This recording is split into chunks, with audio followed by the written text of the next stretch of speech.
السلام علیکم ورحمۃ اللہ تعالی وبرکاتہ۔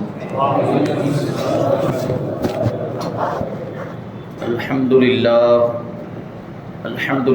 رب العالمین والعاقبۃ للمتقین والصلاة والسلام علی سید الانبیاء والمرسلین وعلی آلہ واصحابہ اجمعین، اما بعد فاعوذ باللہ من الشیطان الرجیم، بسم اللہ الرحمن الرحیم۔ وعلمک ما لم تکن تعلم وکان فضل اللہ علیک عظیما۔ صدق اللہ مولانا العظیم وصدق رسولہ النبی الامین المتین الکریم، ونحن على ذلك لمن الشاهدين والشاكرين والذاكرين والحامدين والحمد لله رب العالمين۔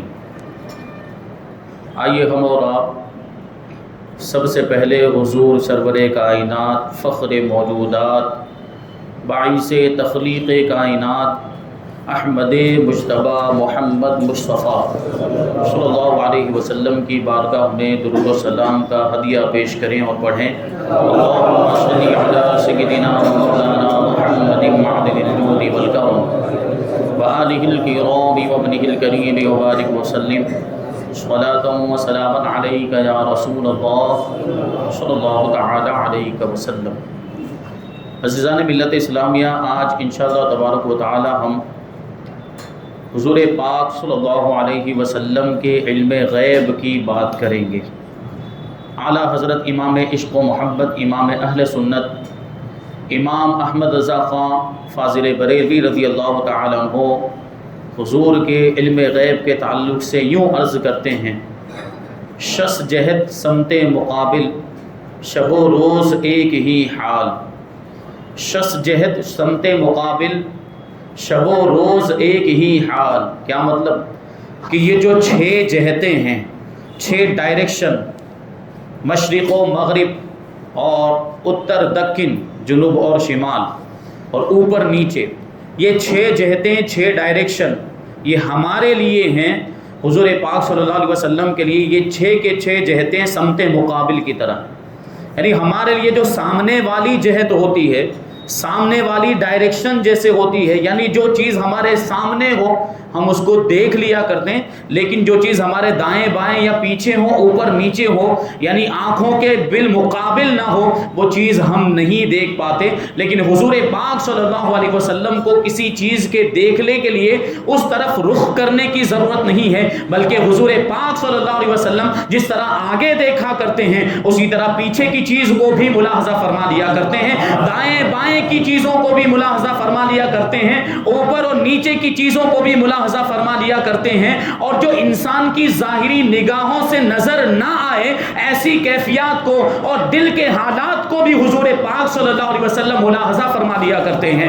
کیونکہ اعلیٰ حضرت رضی اللہ تعالیٰ عنہ یوں ارشاد فرماتے ہیں کہ شش جہت سمت مقابل، شب و روز ایک ہی حال۔ اور شب و روز کے بارے میں بھی، یعنی رات و دن کا فرق ہمارے لیے ہے کہ ہمیں رات میں اندھیرے میں چیزیں نظر نہیں آتی، لیکن حضور پاک صلی اللہ علیہ وسلم کی شان یہ ہے کہ اجالے میں جس چیز کو دیکھتے ہیں اندھیرے میں بھی اس چیز کو ملاحظہ فرما لیا کرتے ہیں۔ شب و روز ایک ہی حال، دھوم والنجم میں ہے آپ کی بینائی کی۔ سورہ والنجم کی طرف اشارہ کرتے ہیں، اور والنجم میں کس چیز کا بیان ہے؟ سورہ والنجم کے اندر معراج کا واقعہ بیان کیا گیا، جہاں پہ اللہ تبارک و تعالیٰ نے حضور کو، اس میں یہ بیان کیا گیا کہ حضور کو اپنی بارگاہ میں بلا کر اپنی ذات کا دیدار عطا فرما دیا۔ اب جن آنکھوں نے اللہ تبارک و تعالیٰ کو دیکھ لیا، اللہ تبارک و تعالیٰ کی ذات کو دیکھ لیا جو سب سے بڑا غیب ہے، تو اب دنیا کی کوئی چیز آپ کی نگاہوں سے پوشیدہ ہو سکتی؟ جب خود اللہ ہی نہ چھپا، جب اللہ کی ذات ہی نہ چھپی،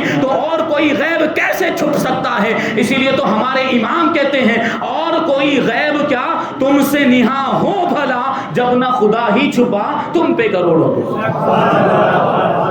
یہ ہمارے آقا حضور رحمت عالم صلی اللہ علیہ وسلم کے علم غیب کا عالم. ان دو شعروں میں کثیر حدیثوں کا اور کثیر آیتوں کا نچوڑ اور خلاصہ بیان کر دیا گیا. حضرت آدم علیہ السلام کے تعلق سے آپ نے تفسیر کے درس میں سنا ہوگا. ارشاد فرمایا اللہ تعالیٰ نے کہ وَعَلَّمَ آدَمَ الْأَسْمَاءَ كُلَّهَا کہ اللہ تبارک و تعالیٰ نے حضرت آدم علیہ السلام کو ساری چیزوں کے نام سکھا دیے. اور ساری چیزوں کے نام سکھانے کا کیا مطلب ہوا؟ ساری چیزوں کے نام سکھائے تو ساری زبانوں میں سکھائے. جو جو زبانیں دنیا میں بولی جا رہی تھی اور بولی جانے والی اور قیامت تک بولی جاتی رہیں گی، سب زبانوں میں جو بھی نام تھے اللہ تعالیٰ نے وہ حضرت آدم علیہ السلام کو نام بھی سکھائے. اب ساری زبانوں میں نام سکھانے کے لیے ضروری ہے کہ ان زبانوں کو بھی سکھایا جائے. تو اللہ تبارک و تعالیٰ نے دنیا میں بولی جانے والی ساری زبانیں بھی حضرت آدم علیہ السلام کو سکھا دی. اب فرشتوں کے نام بھی سکھا دیے، اولاد آدم کے بھی نام سکھا دیے، حیوانات یعنی جانداروں کے نام بھی سکھا دیے، جمادات یعنی بے جان چیزوں کے نام بھی سکھا دیے، نباتات یعنی درختوں اور پودوں کے بھی نام سکھا دیے. اللہ تبارک و تعالیٰ نے حضرت آدم علیہ السلام کو پرندوں کے بھی نام سکھا دیے. حضرت آدم علیہ السلام کو دنیا میں جو بھی مخلوقات ہے ساری مخلوقات کے نام سکھا دیے. اور صرف نام ہی نہیں بلکہ ساری تفصیل بھی بتا دی کہ یہ چیز اس کا کیا فائدہ ہے، اس کا کیا نقصان ہے. اگر کوئی کھانے والی چیز ہے تو اس کو کھائیں گے تو کیا فائدہ حاصل ہوگا اور اس کے کھانے کا طریقہ کیا ہے، اس کا استعمال کا طریقہ کیا ہے. کوئی دوا ہے تو دوائیوں کا بھی علم، علاج کا علم بھی اللہ تبارک و تعالیٰ نے حضرت آدم علیہ السلام کو بتا دیا. اور کون سی دوا کو کس طور پر استعمال کرنا ہے، کہاں سے حاصل کرنا، ساری تفصیلات اللہ تبارک و تعالیٰ نے حضرت آدم علیہ السلام کو سکھا دی. تفسیر خازن کے اندر بیان کیا گیا وَأَسْمَاءُ الْمَطْعُومَاتِ وَالْمَشْرُوبَاتِ. اللہ تبارک و تعالیٰ نے حضرت آدم علیہ السلام کو کھانے والی چیزوں کے نام بھی بتا دیے، پی جانے والی چیزوں کے بھی نام بتا دیے. وَنَعِيمُ الْجَنَّةِ وَأَسْمَاءُ وَكُلُّ نَعِيمٍ فِي الْجَنَّةِ وَكُلِّ نَعِيمٍ فِي الْجَنَّةِ یعنی جنت کی ساری نعمتوں کے نام. ابھی تو دیکھیں دنیا کے بارے میں بتا رہے تھے، اب کہہ رہے ہیں کہ جنت کی نعمتوں کے بھی نام بتا دیے. وَأَسْمَاءُ كُلِّ شَيْءٍ اور ہر چیز کے ساری چیزوں کے نام اللہ تبارک و تعالیٰ نے حضرت آدم علیہ السلام کو سکھا دیے. آگے فرماتے حَتَّى الْقَصْعَةَ وَالْقُصِعَةَ یہاں تک کہ پیالہ اور پیالی کا نام بھی بتا دیا. فِي الْخَبَرِ عَلَّمَهُ الْفَ مِئَةِ لُغَةٍ اور حدیث شریف میں آیا ہے کہ اللہ تبارک و تعالیٰ نے حضرت آدم علیہ السلام کو 7 لاکھ زبانیں سکھا دی. کتنی زبانیں؟ 7 لاکھ زبانیں اللہ تبارک و تعالیٰ نے حضرت آدم علیہ السلام کو سکھائے. اب حضرت آدم علیہ السلام کے علم کا کیا معاملہ آپ غور کریں تو یہ تو علوم کا خزانہ عطا فرما دیا گیا حضرت آدم علیہ السلام کو. جب حضرت آدم علیہ السلام کے علم غیب کا یہ عالم ہے جو کہ ایک نبی ہیں، تو ہمارے نبی کے علم غیب کا عالم کیا ہوگا جو سید الانبیاء ہیں، جو نبیوں کے سردار ہیں. حضور پاک صلی اللہ علیہ وسلم کو بھی اللہ تبارک و تعالیٰ نے جو کچھ بھی ہو چکا اور جو کچھ ہونے والا ہے ساری چیزوں کا نام اور ساری چیزوں کی تفصیلات اور ساری چیزوں کا علم اللہ تبارک و تعالیٰ نے عطا فرما دیا. وَعَلَّمَكَ مَا لَمْ تَكُنْ تَعْلَمْ جو کچھ بھی آپ نہیں جانتے تھے سب اللہ تبارک و تعالیٰ نے آپ کو سکھا دیا، بتا دیا، ساری چیزوں کا علم آپ کو عطا فرما دیا. حضرت موسیٰ علیہ السلام نے اللہ تبارک و تعالیٰ کے نور کی ایک تجلی کو دیکھا تھا. واقعہ مشہور ہے، جبل طور پر اللہ تبارک و تعالیٰ نے اپنی تجلی نازل فرمائی. حضرت موسیٰ علیہ السلام نے اللہ تبارک و تعالیٰ کے نور کی تجلی کو دیکھا تو اس تجلی کو دیکھنے کی وجہ سے آپ کی نگاہوں میں کیا فرق آیا؟ آپ کی نگاہوں کی بصارت اور نورانیت کا یہ عالم ہو گیا کہ شفا شریف کے اندر علامہ قاضی عیاض رحمۃ اللہ تعالیٰ علیہ ایک حدیث نقل کرتے ہیں حضرت موسیٰ علیہ السلام کے بارے میں. فرمایا گیا کانا یبصر النملۃ السوداء فی اللیلۃ الظلماء من 10 فراسخ کہ حضرت موسیٰ علیہ السلام کی آنکھوں میں وہ نورانی کمال آ گیا تھا نور الہی کی ایک تجلی دیکھنے کی وجہ سے کہ حضرت موسیٰ علیہ السلام 30 میل کے فاصلے سے اندھیری رات میں کالی چیونٹی کو دیکھ لیا کرتے تھے. اندھیرا ہو اور چیونٹی پھر اوپر سے کالی تو وہ نظر آئے گی، اجالا ہو تب بھی نظر نہیں آئے گی، معاملات ایسے ہوتے دور سے دیکھنے پر. لیکن حضرت موسیٰ علیہ السلام کی نگاہوں میں وہ نورانیت آ گئی تھی کہ 30 میل کے فاصلے فاصلے پر تقریباً 50 کلومیٹر ابھی بنتا ہے، 50 کلومیٹر کے فاصلے سے حضرت موسیٰ علیہ السلام رات کے اندھیرے میں بھی کالی چونٹی کو ملاحظہ فرما لیا کرتے تھے۔ یہ نورانیت حضرت موسیٰ علیہ السلام کی آنکھوں میں، اور یہ کمال نور، یہ نورانی کمال حضرت موسیٰ علیہ السلام کی آنکھوں میں کیسے آیا؟ کیونکہ اللہ تبارک و تعالیٰ کے نور کی ایک تجلی کو دیکھا تھا۔ حضرت موسیٰ علیہ السلام نے اللہ تبارک و تعالیٰ کے نور کی ایک تجلی کو دیکھا۔ جب ایک تجلی کو دیکھا تو نگاہوں کا یہ عالم ہو گیا۔ ہمارے آقا نے تو اللہ تبارک و تعالیٰ کی عین ذات کو دیکھ لیا، خود پروردگار کا دیدار کر لیا، تو ہمارے نبی کی نگاہوں کی نورانیت کا عالم کیا ہوگا؟ اسی لیے تو فرمایا گیا، حضور پاک صلی اللہ علیہ وسلم نے ارشاد فرمایا، ان اللہ زوال الارض فرأیت مشارق الارض مغاربها، کہ اللہ تبارک و تعالیٰ نے میرے لیے زمین کو سمیٹ دیا تو میں نے زمین کے مشرق کو بھی دیکھ لیا اور زمین کے مغرب کو بھی دیکھ لیا۔ یعنی کیا مطلب ہوا؟ پوری زمین ہی کو دیکھ لیا۔ اور ایک روایت میں ہے حضور پاک صلی اللہ علیہ وسلم نے ارشاد فرمایا کہ میں پوری زمین کو اس طرح دیکھتا ہوں جیسے میری ہتھیلی میں رائی کا دانہ ہو۔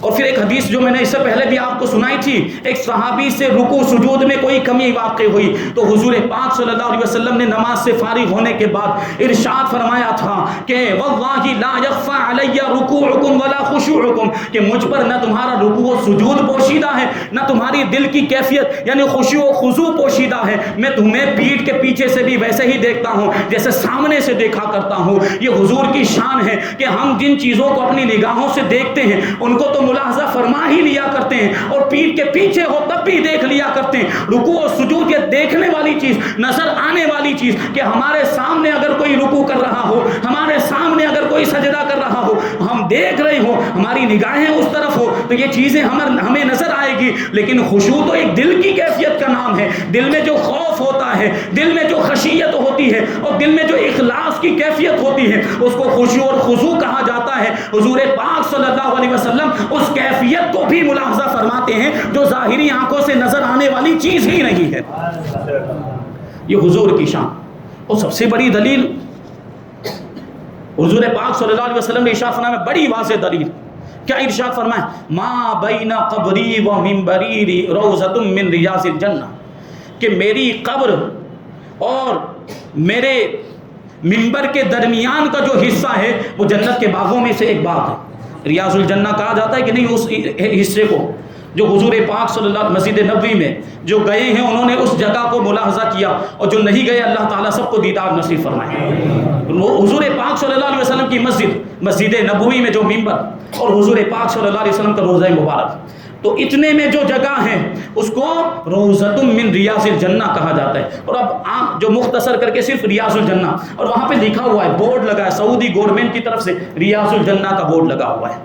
ابھی آپ بتائیے، حضور پاک صلی اللہ علیہ وسلم نے ارشاد فرمایا کہ یہ میری قبر اور میرے منبر کے درمیان کا جو حصہ ہے یہ جنت کے باغوں میں سے ایک باغ ہے۔ یہ کب حضور نے ارشاد فرمایا؟ کیا انتقال کے بعد حضور نے ارشاد فرمایا؟ کیا وصال ہو جانے کے بعد؟ کیا دنیا سے تشریف لے جانے کے بعد حضور نے ارشاد فرمایا؟ نہیں، حضور نے اپنی ظاہری حیات میں ارشاد فرمایا تھا کہ میری قبر اور میری منبر کے درمیان کا جو حصہ ہے وہ جنت کے باغوں میں سے ایک باغ ہے۔ اب کس کو معلوم کہ حضور کا وصال کہاں ہونے والا؟ کس کو معلوم کہ حضور کہاں دفن ہوں گے؟ حضور کی قبر مبارک کہاں بنے گی؟ یہ حضور کو معلوم تھا، حضور جانتے تھے کہ میری قبر یہاں بنے گی، تبھی تو ارشاد فرمایا کہ میری قبر اور میرے منبر کے درمیان کا حصہ جو ہے یہ جنت کے باغوں میں سے ایک باغ ہے۔ یہ علم غیب نہیں تو اور کیا ہے؟ اور ہمارے مخالفین بھی اس بات کو مانتے ہیں۔ ابھی آپ سعودی گورنمنٹ وہ نجدیوں کو پوچھیں کہ اس کو ریاض الجنہ کیوں کہتے ہو تو وہ حدیث سنائیں گے کہ حضور نے ارشاد فرمایا کہ میری قبر اور میری منبر کے درمیان کا جو حصہ ہے وہ جنت کے باغوں میں سے ایک باغ ہے۔ تو آپ ان پر اعتراض کیجئے کہ جب حضور نے یہ ارشاد فرمایا، جب حضور کو معلوم تھا کہ ان کی قبر کہاں بننے والی، ماننا پڑے گا کہ حضور پاک صلی اللہ علیہ وسلم کو اللہ تبارک و تعالیٰ نے علم غیب عطا فرمایا، اور حضور یہ بھی جانتے تھے کہ آپ کا انتقال کہاں ہوگا، ظاہری طور پہ آپ کا وصال کہاں ہوگا اور آپ کی قبر مبارک کہاں بنے گی۔ یہ حضور کے علم غیب کی دلیل۔ تو قرآن سے بھی ثابت، حدیثوں سے بھی ثابت، اللہ تعالیٰ نے قرآن مجید کے اندر ارشاد فرمایا، سورہ رحمان ہم پڑھتے رہتے ہیں، سنتے بھی رہتے ہیں، الرحمن علم القرآن خلق الانسان علمہ البیان، کہ رحمان نے اپنے محبوب کو قرآن سکھایا اور انسانیت کی جان محمد کو پیدا فرمایا اور ان کو بیان سکھایا۔ ان کو بیان سکھایا۔ اب ہمیں یہاں پہ تفاسیر میں دیکھنا ہے کہ اس کا مطلب کیا ہوتا ہے۔ تفسیر خازن کے اندر فرماتے ہیں کہ قیل اراد بالانسانی محمد صلی اللہ علیہ وسلم، فرماتے ہیں کہ یہاں پہ حضور انسان سے مراد علمہ خلق الانسان، انسان سے مراد حضور پاک صلی اللہ علیہ وسلم کی ذات ہے۔ علمہ البیان یعنی بالبیان علم ما کان و ما یکون و ما کان، اور یہاں جو بیان ہے کہ اللہ تبارک و تعالیٰ نے اپنے محبوب کو بیان سکھایا، تو بیان سے مراد جو چیزیں ہو چکی ہیں اس کا بھی علم، اور جو چیزیں ہونے والی ہیں اس کا بھی علم، یعنی اللہ تبارک و تعالیٰ نے جو کچھ ہو چکا ہے اس کا بھی علم اپنے حبیب کو عطا فرمایا، اور جو چیزیں قیامت تک ہونے والی ہیں ان ساری چیزوں کا علم بھی اللہ تبارک و تعالیٰ نے آپ کو عطا فرمایا۔ تفسیر خازن میں آگے ہے لِأَنَّهُ صلی اللہ علیہ وسلم يُنبِئُ عَنْ خَبَرِ الْأَوَّلِينَ وَالْآخِرِينَ، اور اس کی وجہ یہ ہے کہ حضور پاک صلی اللہ علیہ وسلم اولین کی بھی خبر دیتے ہیں اور آخرین کی بھی خبر دیتے ہیں، یعنی جو لوگ حضور سے پہلے آ کر دنیا سے رخصت ہو گئے، حضرت آدم علیہ السلام سے لے کر حضور کے زمانے تک حضور ان کے حالات بھی بتاتے ہیں، اگلے انبیاء کرام کے واقعات بھی سناتے، اگلی امتوں کے واقعات بھی بتاتے ہیں، اور قیامت تک ہونے والے سارے واقعات بھی حضور پاک صلی اللہ علیہ وسلم صحابہ کرام کو سناتے ہوئے نظر آتے ہیں۔ یہ حضور کا علم غیب۔ اور تفسیر ساوی کے اندر بھی اسی طرح کی بات لکھی ہے کہ یہاں انسان سے مراد انسان کامل ہے، کیونکہ حضور پاک صلی اللہ علیہ وسلم انسان کامل ہے، اور کوئی بھی انسان کامل نہیں ہے جیسا کمال اللہ تبارک و تعالیٰ نے حضور کو عطا فرمایا۔ اور یہاں بیان سے مراد علم ما کان و ما یکون ہے، جو کچھ بھی ہو چکا اور جو کچھ بھی ہونے والا ہے ساری چیزوں کا علم اللہ تبارک و تعالیٰ نے آپ کو عطا فرما دیا۔ اسی لیے تو شاعر کہتا ہے جو ہو چکا جو ہوگا حضور جانتے ہیں، تیری عطا سے خدایا حضور جانتے ہیں۔ اور پھر دیکھیں حضور پاک صلی اللہ علیہ وسلم ایک مرتبہ تشریف فرما تھے، حدیثوں کے اندر یہ علم غیب کے جلوے ملاحظہ فرمائے۔ حضرت عبداللہ ابن مسعود کہتے ہیں کہ صحابہ کرام بیٹھے ہوئے ہیں حضور کی بارگاہ میں کہ اچانک حضور پاک صلی اللہ علیہ وسلم نے ارشاد فرمایا یطلع علیکم رجل من اہل الجنہ فطلع ابو بکر فسلم ثم جلس۔ حضرت عبداللہ ابن مسعود کہتے ہیں کہ حضور نے ارشاد فرمایا کہ ابھی تھوڑی دیر میں تمہارے پاس ایک جنتی شخص آئے گا، ابھی تھوڑی دیر میں تمہارے پاس ایک جنتی شخص نمودار ہوگا۔ ہم تھوڑی دیر بیٹھے، ابھی تھوڑی دیر ہی گزرتی کہ حضرت ابو بکر صدیق تشریف لائے، انہوں نے سلام کیا اور پھر حضور کی بارگاہ میں بیٹھ گئے۔ تو کیا پتا چلا کہ حضور یہ بھی جانتے کہ تھوڑی دیر میں کون آنے والا ہے۔ ہم بتا سکتے ہیں کہ ابھی تھوڑی دیر میں مسجد میں کون داخل ہوگا، ہمیں علم غیب نہیں، لیکن یہ حضور پاک صلی اللہ علیہ وسلم کا علم غیب ہے، کون آنے والا ہے اور وہ بھی بتا رہے ہیں، اور آنے والا جنتی ہے یہ بھی خبر دے رہے ہیں۔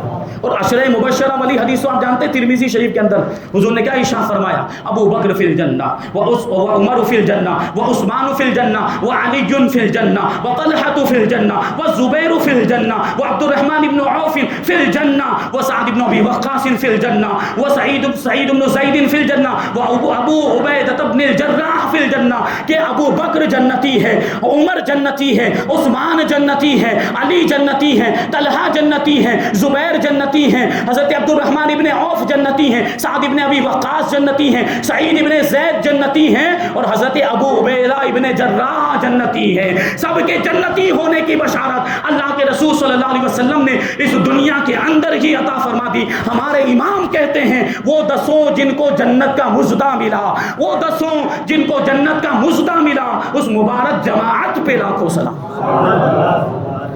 کون جنتی ہے کون جہنمی پتا چلا کہ حضور جانتے ہیں، حضور کو پتا ہے کہ کون جنت میں جائے گا اور کون جہنم میں، اسی لیے تو جنت کی بشارت دے رہے ہیں، جنت کی خوشخبریاں دے رہے ہیں اور جنت کا پروانہ عطا فرما رہے ہیں۔ یہ حضور پاک صلی اللہ علیہ وسلم کی شان ہے۔ اللہ تبارک و تعالیٰ نے ایسا علم غیب عطا فرمایا، اور جب حضور پاک صلی اللہ علیہ وسلم نے یہ سب کو جنت کی بشارت عطا فرمائی، وہاں پہ اور بھی صحابہ کرام بیٹھے ہوئے تھے، کسی نے انکار نہیں کیا، کسی نے یہ نہیں کہا کہ یا رسول اللہ آپ کو کیسے معلوم کہ کون جنت میں جائے گا اور کون جہنم میں جائے گا، کون جنتی ہے کون جہنمی، آپ کو کیسے پتا چلا ہے، آپ کیسے کہہ سکتے؟ کسی صحابی نے یہ نہیں کیا، کیونکہ صحابہ کرام کا یہ عقیدہ تھا کہ حضور پاک صلی اللہ علیہ وسلم کو معلوم ہے کہ کون جنت میں جائے گا اور کون جنتی، اسی لیے تو بشارتیں عطا فرماتے ہیں، کیونکہ صحابہ کرام یہ مومن صحابی تھے، آج کل کے یہ منافق وہابی نہیں تھے جو حضور کے علم غیب کا انکار کرتے ہوئے نظر آتے ہیں۔ قرآن سے بھی حضور کا علم غیب ثابت ہے اور حدیثوں سے بھی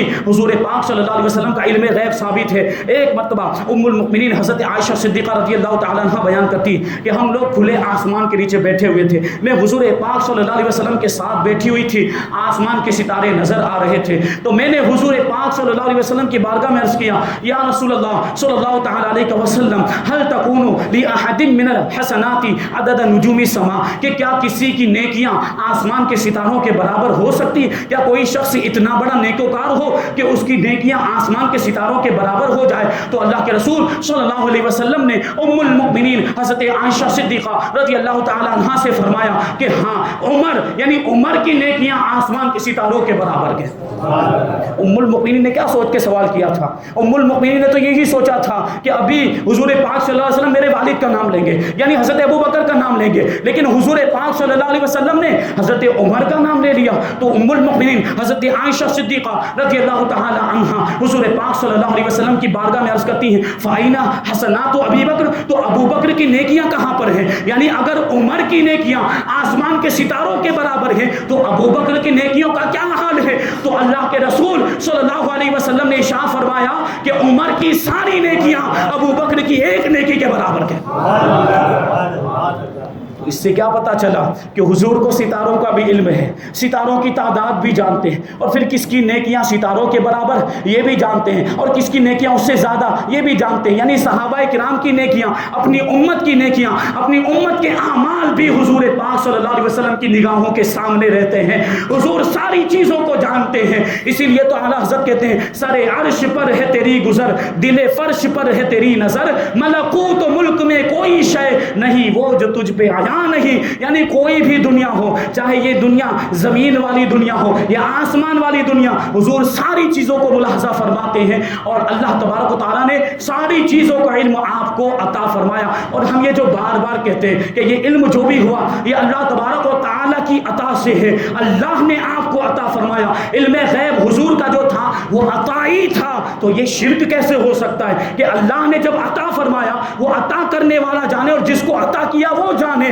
اور عطا کرنے سے کوئی شرک نہیں۔ یوں تو اللہ تبارک و تعالیٰ نے مخلوقات کو بہت ساری طاقتیں عطا فرمائی، چلنے کی طاقت، دیکھنے کی طاقت، سننے کی طاقت، کھانے کی طاقت، اور یہ ساری طاقتیں اللہ ہی کی تو عطا سے۔ تو اگر اللہ نے اپنے حبیب کو علم غیب عطا فرما دیا تو اس میں کون سی حرج کی بات ہے؟ اور یہ علم غیب عطائی ہے۔ اور جب یہ شرک اور کفر کی بات کرتے ہیں یہ تو اس وقت ہوتا جب ہم حضور پاک صلی اللہ علیہ وسلم کے لیے علم غیب ذاتی مانتے۔ علم غیب ذاتی ہی اللہ تبارک و تعالیٰ کا علم ہے، کیونکہ اس کا جو علم ہے وہ کسی کا دیا ہوا نہیں ہے، وہ بذات خود ہے، وہ بنفس ہی ہے۔ اللہ تبارک و تعالیٰ کو کسی نے علم عطا نہیں کیا، اور ہمارے نبی صلی اللہ علیہ وسلم کا جو علم ہے وہ علم غیب عطائی ہے، یعنی اللہ تعالیٰ کا دیا ہوا ہے۔ اور دونوں علم میں عطائی اور ذاتی میں بہت بڑا فرق ہے، زمین و آسمان کا فرق ہے۔ تو کیسے ہم یہ کہہ سکتے ہیں یا یہ کیسے اعتراض کیا جا سکتا ہے کہ معاذ اللہ حضور کو اللہ کے برابر کہہ دیا، جب ہم خود کہہ رہے ہیں کہ حضور کا علم عطائی ہے اور اللہ کا علم ذاتی ہے؟ تو برابری کیسے ہو سکتی ہے؟ برابری ہو ہی نہیں سکتی ہے۔ اللہ تبارک و تعالیٰ نے خود اپنے حبیب کو یہ علم غیب عطا فرمایا، اور کیسے کیسے واقعات۔ ایک واقعہ جو ہے کہ میں نے اس سے پہلے سنایا تھا، جنگ موتا کا واقعہ، کہ ملک شام میں یہ جنگ ہوئی تھی، اور حضرت زید بن حارثہ رضی اللہ تعالیٰ عنہ کو حضور پاک صلی اللہ علیہ وسلم نے امیر لشکر بنا کر بھیجا تھا۔ حضور پاک صلی اللہ علیہ وسلم مدینہ منورہ کے اندر موجود، اور جنگ ہو رہی ہے ملک شام میں، تقریباً 1700-1800 کلومیٹر کا فاصلہ ہے، اور حضور پاک صلی اللہ علیہ وسلم نے جاتے وقت ہی لشکر اسلام سے یہ کہا تھا کہ اگر زید بن حارثہ شہید ہو جائیں تو جو جعفر ہیں وہ اسلامی لشکر کے جھنڈے کو اپنے ہاتھ میں لے لیں گے، اور اگر جعفر بھی شہید ہو جائیں تو عبداللہ ابن رواحہ جھنڈے کو اپنے ہاتھ ہاتھ میں لے لیں گے۔ گویا کہ حضور پاک صلی اللہ علیہ وسلم پہلے ہی سے جانتے تھے کہ زید شہید ہونے والے اور جعفر بھی شہید ہونے والے ہیں، اور پھر یہ منظر حضور پاک صلی اللہ علیہ وسلم مدینہ منورہ میں رہتے ہوئے سینکڑوں میل کے فاصلے سے ملاحظہ فرما رہے ہیں، اور وہاں جو بھی جنگ کے اندر جو بھی واقعات ہوئے حضور پاک صلی اللہ علیہ وسلم ایک ایک کر کے صحابہ کرام کو بیان کر رہے ہیں۔ حضور نے ارشاد فرمایا کہ زید شہید ہو گئے، تو اب کیا ہوا؟ جعفر نے اسلامی لشکر کا جھنڈا اپنے ہاتھ میں لیا، پھر تھوڑی دیر کے بعد حضور نے ارشاد فرمایا کہ جعفر بھی شہید ہو گئے، اور عبداللہ ابن رواحہ نے جھنڈا اپنے ہاتھ میں لے لیا۔ اور یہ حال تھا جب یہ حضور ارشاد فرما رہے تھے، ان کی آنکھوں سے آنسو جاری تھے، حضور اشک بار تھے اور آنسو بہاتے ہوئے، کیونکہ اپنے پیاروں کی شہادت ہو رہی تھی، جانثاروں کی شہادت۔ تو حضور پاک صلی اللہ علیہ وسلم کو یہ صدمہ لاحق ہوا کہ میرے پیارے صحابہ شہید ہو گئے۔ حضور آنسو بہاتے ہوئے ارشاد فرماتے ہیں، اور پھر ارشاد فرمایا کہ اب جو ہے اسلامی لشکر کا جھنڈا اللہ کی تلواروں میں سے ایک تلوار نے اپنے ہاتھ میں لے لیا، یعنی خالد ابن ولید نے اپنے ہاتھ میں لیا، یہاں تک کہ اللہ تبارک و تعالیٰ نے مسلمانوں کو فتح عطا فرما دی ہے۔ سینکڑوں میل کے فاصلے سے حضور پاک صلی اللہ علیہ وسلم نے یہ جنگ کا پورا نقشہ ملاحظہ بھی فرما لیا اور صحابہ کرام کے سامنے بیان بھی کیا۔ یہ علم غیب نہیں تو اور کیا ہے؟ اللہ تبارک و تعالیٰ نے ایسی شان آپ کو عطا فرمائی تھی۔ حضرت سراقہ بن مالک، ان کا واقعہ آپ نے سنا ہوگا، یہی وہ سراقہ بن مالک ہے کہ ہجرت کے موقع پر حضور پاک صلی اللہ علیہ وسلم کا پیچھا کرتے ہوئے آئے تھے، حضور کو ڈھونڈنے کے لیے آئے تھے۔ کفار نے ان کو بھیجا تھا کہ جا کر دیکھو کہ محمد صلی اللہ علیہ وسلم کہاں پہنچے اور ان کی خبر پہنچاؤ۔ یہ سراقہ بن مالک جب حضور سے ان کی ملاقات ہوئی تھی تو پھر معافی بھی مانگی تھی، وہ پورا ایک واقعہ ہے۔ اور اس وقت جاتے وقت حضور پاک صلی اللہ علیہ وسلم نے یہ ارشاد فرمایا تھا، اے سراقہ اس وقت کو یاد کرو، اس وقت تمہاری کیا کیفیت ہوگی جب تمہارے ہاتھوں میں کسرا کے کنگن پہنائے جائیں گے۔ اور یہ کسرا ایران کے بادشاہ کو کہا جاتا ہے، فارس کے بادشاہ کا لقب ہے کسرا، اور یہ ملک کسرا ایران کے اندر جو ملک ہے یہ حضرت فاروق اعظم رضی اللہ تعالیٰ عنہ کے دور خلافت میں فتح ہوا۔ کتنے سالوں کا عرصہ اور کتنے سالوں بعد کا یہ واقعہ۔ فاروق اعظم رضی اللہ تعالیٰ عنہ کے دور میں جب ایران فتح ہوا، مال غنیمت آیا، مال غنیمت کو جب دیکھا، کھول کر دیکھا گیا تو اس میں کسرا بادشاہ کے کنگن بھی موجود تھے۔ فاروق اعظم رضی اللہ تعالیٰ عنہ نے حضرت سراقہ بن مالک کو بلایا اور وہ کنگن ان کو پہنا دیا، وہ کنگن ان کو پہنا دیے۔ یہ واقعہ فاروق اعظم کے زمانے میں پیش آیا، لیکن حضور پاک صلی اللہ علیہ وسلم نے یہ کتنے سال پہلے اس کی خبر دے دی تھی حضرت سراقہ بن مالک کو۔ یہ علم غیب نہیں ہے تو اور کیا؟ پھر صحابہ کا عقیدہ دیکھیں، نزہۃ المجالس کے اندر اس واقعے کے بارے میں بتایا گیا کہ وہ ایران فتح ہونے سے پہلے حضرت سراقہ بن مالک رضی اللہ تعالیٰ عنہ ایک مرتبہ بہت زیادہ بیمار ہو گئے، اور اتنے بیمار ہو گئے کہ اب آپ کی زندگی کی امید نہیں رہی۔ لوگ سمجھنے لگ گئے کہ اب ان کا انتقال ہو جائے گا۔ فاروق اعظم رضی اللہ تعالیٰ عنہ حضرت سراقہ کی عیادت کرنے کے لیے پہنچے اور کہنے لگے کہ اگر مجھ سے کوئی غلطی ہو گئی ہو، اگر میری جانب سے تم کو کوئی تکلیف پہنچ گئی ہو تو مجھے معاف کر دینا۔ سراقہ بن مالک کہنے لگے، اے عمر آپ یہ کیا کہہ رہے ہیں؟ میرا بھی انتقال نہیں ہونے والا، کیونکہ میرے حبیب نے ارشاد فرمایا کہ کسرا کے کنگن تمہیں پہنائے جائیں گے، اور ابھی وہ کنگن میں نے پہنے نہیں ہیں۔ میرے حبیب کا ارشاد پورا ہونے سے پہلے میرا انتقال ہو ہی نہیں سکتا ہے۔ یہ صحابہ کا عقیدہ تھا، اس لیے تو شاعر کہتا ہے وہابیوں کا عقیدہ وہ غیب دان نہیں، وہابیوں کا عقیدہ وہ غیب دان نہیں، اور صحابیوں کا عقیدہ حضور جانتے ہیں، حضور کو علم غیب ہے، یہ شان ہے۔ ابھی اور بہت ساری باتیں بیان کی جا سکتی لیکن وقت ختم ہو گیا۔ اللہ تبارک و تعالیٰ کی بارگاہ میں دعا کرتے ہیں کہ حضور پاک صلی اللہ علیہ وسلم کی سچی پکی محبت ہم سب کو عطا فرمائے، صحابہ کرام جیسا جذبہ ایثار و قربانی اور مضبوط ایمان ہم سب کو بھی عطا فرمائے۔ جو کچھ بھی بیان ہوا اس پر ہم سب کو عمل کرنے کی توفیق عطا فرمائے۔ وما علینا الا البلاغ۔ السلام علیکم۔ سنت